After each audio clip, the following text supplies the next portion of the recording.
जब अंग्रेजों का गुलाम था ये हमारा भारत, उस समय अमेरिका से एक मिशनरी को भेजा गया। उसको भेजा गया कि जाओ भारत और जाकर के भारत को ईसाई राष्ट्र बनाओ। और वो 21-22 साल का नौजवान था जिसका नाम था सैमुअल इवान स्टॉक। ईसाई राष्ट्र का मिशन देकर के उसको भेजा गया।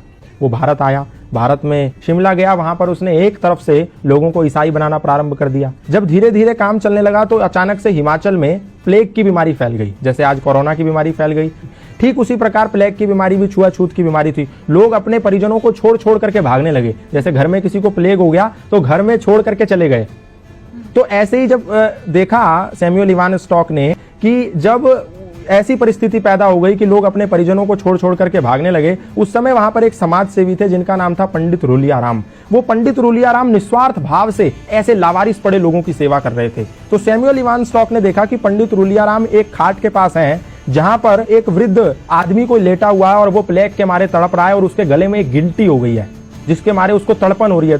तो पंडित रूलियाराम ने क्या करा, एक कपड़ा लिया, उसकी गर्दन पे रखा और मुंह से उस गिल्टी को निकाल करके उसकी पीड़ा को खत्म कर दिया। उसका मवाद मुंह से निकाला। और जब इस दृश्य को सैमुअल इवान स्टॉक नाम के मिशनरी ने देखा, उसने कहा ये तो सेवा की अत्यंत पराकाष्ठा है, सेवा की उत्कृष्टता है। मैं जो सेवा के नाम पर लोगों को ईसाई बना रहा हूं, ये तो फरेब है, ये तो धोखा है, ये तो फ्रॉडगिरी है, ये तो षड्यंत्र है और ये तो निस्वार्थ सेवा है जहां इनको कुछ नहीं मिलना। ये मर भी सकते हैं, छूने पे लोग मर जा रहे हैं और ये उनकी ऐसी सेवा कर रहा है। उस समय सैमुअल इवान स्टॉक का हृदय परिवर्तन हो गया।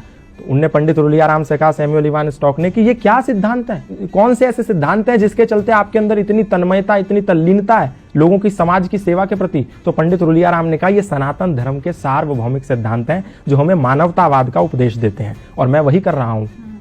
संगच्छध्वम संवदध्वम संवो मनांसि जानताम सर्वे भवन्तु सुखिना सर्वे सन्तु निरामया के सिद्धांतों को पालन कर रहा हूं। तो सैमुअल इवान स्टॉक ने कहा, मैं भी ये सनातन धर्म के सिद्धांत जानना चाहता हूं।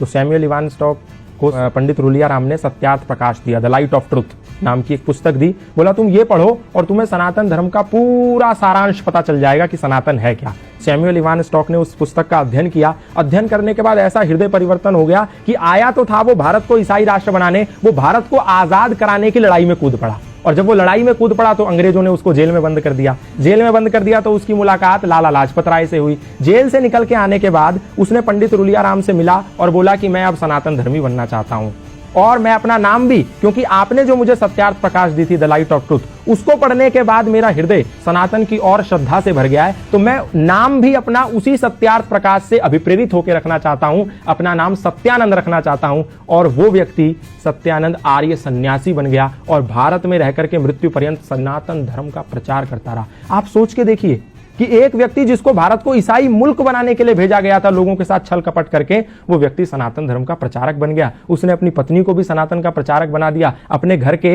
एक कोने में यज्ञशाला खोल दी। आज भी हिमाचल प्रदेश में जाएंगे तो वो यज्ञशाला विद्यमान है। वहां उपनिषदों के मंत्र उकेरे हुए हैं उस यज्ञशाला में। उसके घर में आज भी वो भगवत गीता के श्लोक लिखे हुए हैं। तो ये प्रमाण है कि सनातन को कभी, ना उस समय, ना आज, ना आने वाले समय में कभी भी लोगों पर थोपा नहीं गया। ना तो तलवार के जोर पे, ना भय और लालच और षड्यंत्र के जोर पे। सनातन से लोग आए और प्रभावित हो गए। फादर कैमिल बुल के ईसाई मिशनरी थे, आए, रामायण से प्रभावित हो गए, सनातन धर्म का प्रचार करने लगे। बाहर से लूसी गेस्ट आई, सनातन धर्म से प्रभावित हो गई, भारत में गुरुकुल खोल दिया।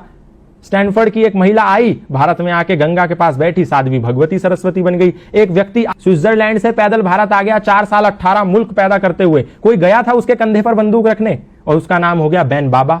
ऐसे बहुत सारे उदाहरण है, मैं बताऊंगा तो समय कम पड़ जाएगा। सनातन को कभी भी किसी पर थोपा नहीं गया। लोग आए, खुद बन गए। मौलाना महबूब अली खुद पंडित महेंद्र पाल आर्य बन गए।